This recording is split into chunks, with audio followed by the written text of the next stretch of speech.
of the Lord. Everyone did what they thought was right in their own sight. Look at your neighbor and say, own sight. But it was evil in the sight of God. Don't you know evil will always justify itself? Is that right? Evil will always give a justifiable reason for why they did what they did. Evil justifies the words wrong, bad, wicked, dirty, and most of all, low down. But if you were to try to spell evil backwards, it would spell L-I-V-E. That means live. Evil has a whole lot of folk living their lives backwards.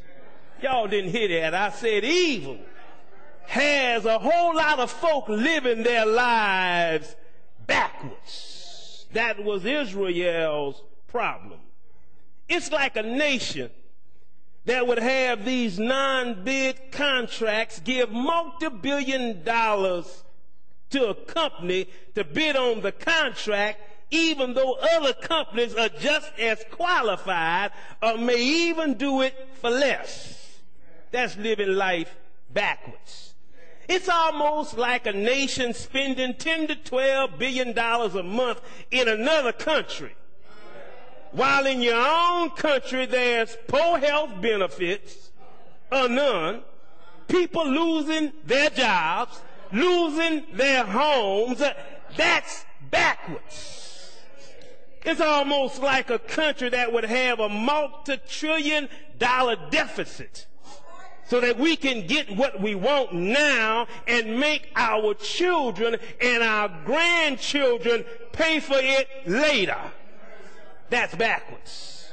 It's almost like a country, instead of letting more than 100 million people vote for who they wanted to be their leader, but to put it in the hands of 9 Supreme Court justices where votes are thrown out because these people are disenfranchised, so that 9 people will vote 5 to 4 to put somebody with no sense in the office, so that a man can throw shoes at our leader.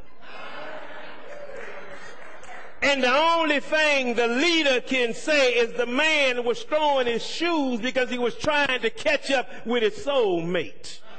Y'all gonna help me while I talk. That's living life backwards. It's like a country that believes in a trickle-down effect. That if you keep giving to billionaires and millionaires at the top, that somehow or another the wealth will trickle down to the poor at the bottom. But we know wealth doesn't trickle down, poverty rolls up. It's like a country which feels if you give to the poor, it's called redistribution. But if you give to the rich, it's called an economic stimulus package. If you give to the poor, it's called socialism. But if you give to the rich, it's called being patriotic. If you give to the poor, that's called welfare. But if you give to the rich, it's called an economic bailout plan. Y'all don't want to talk to me this morning. There was evil going on in the sight